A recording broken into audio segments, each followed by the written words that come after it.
నమస్తే అండి. Welcome to cook with Manju.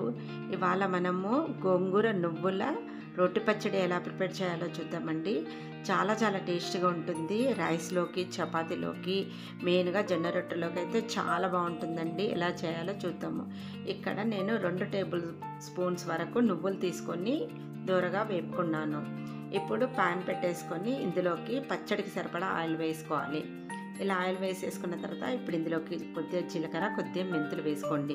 మెంతులు కంపల్సరీగా వేసుకోవాలండి. గోంగూర పచ్చళ్ళలో టేస్ట్ బాగుంటుంది. ఇక్కడ నేను ఇది కారం మిర్చి అండి, ఒక 15 దాకా తీసుకున్నాను. ఈ పచ్చిమిర్చి కాస్త మగ్గనివ్వాలి. లిడ్ పెట్టేసుకొని పచ్చిమిర్చిని కొద్దిసేపు మగ్గించుకోండి. చూసారు కదా, పచ్చిమిర్చి అనేది మనకు బాగా మగ్గాలి. ఇలా మధ్యలో కలుపుకుంటూ ఉండండి. చూసారు కదండి, ఇలా పచ్చిమిర్చి మగ్గాలి.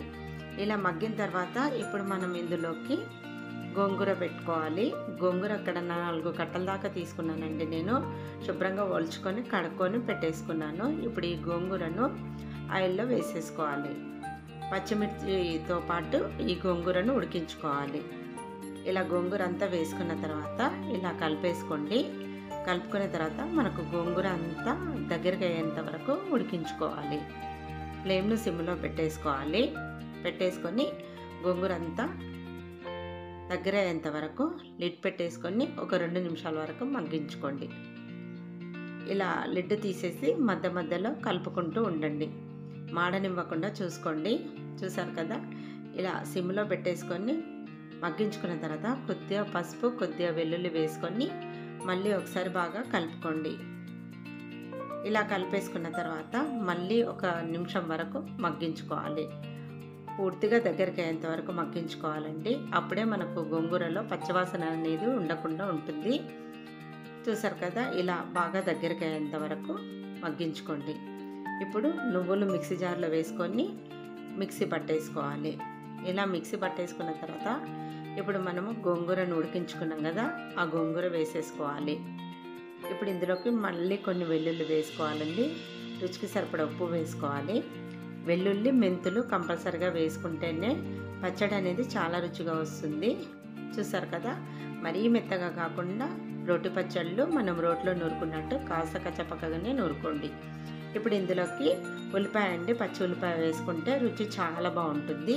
ఈ పచ్చి ఉల్లిపాయ ఈ పచ్చళ్ళలో కలిసి మనము తినేటప్పుడు ఉల్లిపాయ పుల్లగా చాలా బాగుంటుంది. చూసారు కదా, ఇలా ఉల్లిపాయలన్నీ వేసుకొని పచ్చళ్ళలో కలుపుకోండి. ఇప్పుడు పచ్చడికి పోపు పెట్టేసుకోవాలండి. ఆయిల్ వేసుకొని ఇందులోకి జీలకర్ర, ఆవాలు, అలాగే మినపప్పు, ఎండుమిర్చి, కొద్దిగా ఇంగువ మీకు ఇష్టమైతే వేసుకోవచ్చు, లేదంటే స్కిప్ చేయొచ్చు. ఇప్పుడు పోపు రెడీ అయిపోయింది. పచ్చళ్ళలో పెట్టేసుకోవడమే. చూసారు కదండి, మనకు గోంగూర నువ్వుల రోటి పచ్చడి రెడీ అయిపోయింది. ఈ పచ్చడి అయితే చాలా బాగుంటుందండి. రైస్లోకి, చపాతీలోకి, జొన్న రొట్టెలోకి చాలా బాగుంటుంది. మరి మీకు ఈ రెసిపీ నచ్చినట్టయితే మీరు కూడా తప్పకుండా ట్రై చేయండి. ట్రై చేసిన తర్వాత ఎలా వచ్చిందో నాకు కామెంట్ రూపంలో తెలపండి. మరిన్ని ఇంట్రెస్టింగ్ వీడియోస్ కోసం ప్లీజ్ నా ఛానల్ని సబ్స్క్రైబ్ చేయడం మర్చిపోకండి. Thanks for watching my video.